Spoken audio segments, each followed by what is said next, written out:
میرے دوستو، تہجد پڑھنے کے حوالے سے اکثر یہ سوال پوچھا جاتا ہے کہ ہم سارا دن کام کاج کرتے رہتے ہیں، ڈیوٹی کرتے رہتے ہیں، جب عشاء کی نماز پڑھ کے ہم فارغ ہوتے ہیں تو ہمارے اوپر تھکاوٹ اتنی زیادہ ہو چکی ہوتی ہے کہ جب ہم بستر پہ لیٹتے ہیں تو فجر کی اذان سے پہلے پہلے ہمیں جاگ نہیں آتی، تو ہم کیا عشاء کی نماز کے فوراً بعد 2 یا 4 یا 6 رکعتیں تہجد کی نیت سے پڑھ کے سو سکتے ہیں یا نہیں؟ اس طرح کرنے سے ہمیں تہجد کی نماز کا ثواب ملے گا یا نہیں؟ دوسرا سوال یہ پوچھا جاتا ہے، کیا تہجد کی نماز کے لیے سونا ضروری ہے؟ اکثر لوگ عام لوگوں کو یہ کہہ دیتے ہیں نہیں جی، تہجد واسطے سونا ضروری ہے، اگر سومن تو پہلے پہلے جنی بھی تسی نماز پڑھیے، چاہے وہ نفلی نماز ہی کیوں نہیں، وہ تھوڑی تہجد نہیں ہوئے گی جب تک تسی سو کے اٹھ کے پھر تہجد کی نماز نہ پڑھو گے۔ نہیں میرے دوستو، ایسی بات نہیں ہے، تہجد کی نماز کے لیے سونا ضروری نہیں ہے۔ تو دونوں مسئلوں کو آج میں بڑی وضاحت کے ساتھ بیان کروں گا،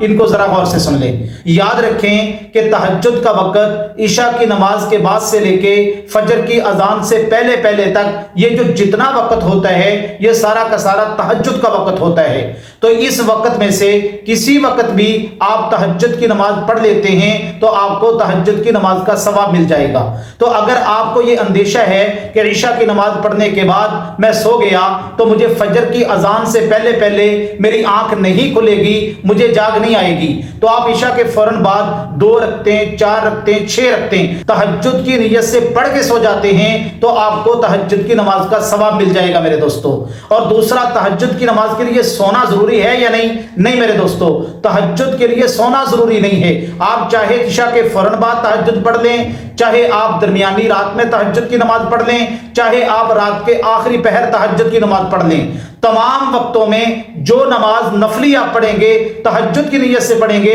اس کا ثواب آپ کو ملے گا۔ یاد رکھیں کہ رات کے آخری پہر میں تہجد کی نماز پڑھنا یہ افضل ہے، یہ رسول اللہ صلی اللہ علیہ وسلم کا سنت طریقہ ہے۔ اور آخری وقت کیونکہ برکت والا وقت ہوتا ہے، اللہ تبارک و تعالیٰ آسمان دنیا پہ آ کے آوازیں لگاتے ہیں، تو اس لیے علماء کرام نے لکھا ہے کہ آخری وقت میں تہجد کی نماز پڑھنا یہ زیادہ افضل ہے، یہ زیادہ بہتر ہے۔ اگر اللہ تبارک و تعالیٰ آپ کو توفیق دیں تو آپ آخری وقت میں اٹھ کے تہجد کی نماز پڑھ لیں۔ اگر آپ کو اندیشہ ہو کہ جاگ نہیں آئے گی تو پھر آپ عشاء کے فوراً بعد بھی پڑھ سکتے ہیں، جب بھی آپ کو جاگ آئے آپ اس وقت بھی تہجد کی نماز ادا کر سکتے ہیں۔ بڑا ہی خوش نصیب ہے وہ انسان جس کو اللہ تبارک و تعالیٰ تہجد کی نماز کی توفیق عطا فرما دے۔ اور توفیق کسے کہتے ہیں؟ توفیق کسے ملتی ہے؟ توفیق کا مطلب یہ ہوتا ہے کہ آپ نے اکثر دیکھا ہوگا کہ آپ ظہر کی نماز پڑھنے کے لیے یا جمعہ پڑھنے کے لیے جب مسجد میں آتے ہیں نا تو بہت سارے نوجوان جو صحت میں آپ سے اچھے ہوں گے، جو عقل میں آپ سے اچھے ہوں گے،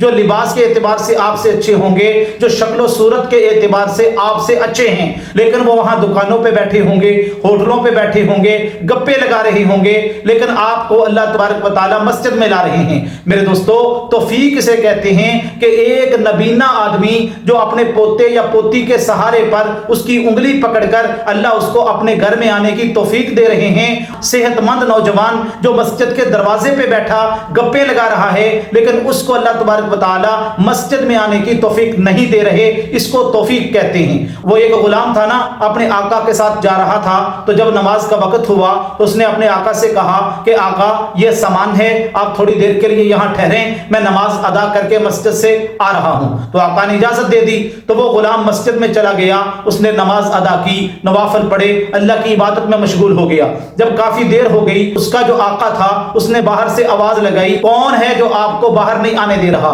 تو اس غلام نے بڑی عجیب بات کہی، کہنے لگا کہ جو مالک، جو خالق، جو رازق، جو میرا رب مجھے مسجد سے باہر نہیں جانے دے رہا، وہی میرا مالک آپ کو مسجد میں آنے کی توفیق نہیں دے رہا۔ تو میرے دوستو، بڑے خوش نصیب ہیں وہ انسان جن کو اللہ تبارک و تعالیٰ تہجد کی توفیق عطا فرما رہے ہیں۔ یہ اللہ کی لاڈلی نماز ہے، یہ فرض نمازوں کے بعد سب سے زیادہ فضیلت والی نماز ہے۔ آپ ذرا اس پہ کبھی غور تو کیا کریں کہ کتنے لاکھوں کروڑوں انسان ہیں، مسلمان ہیں، جو پوری دنیا کے اندر بستے ہیں، سب کو اللہ سلا رہے ہیں،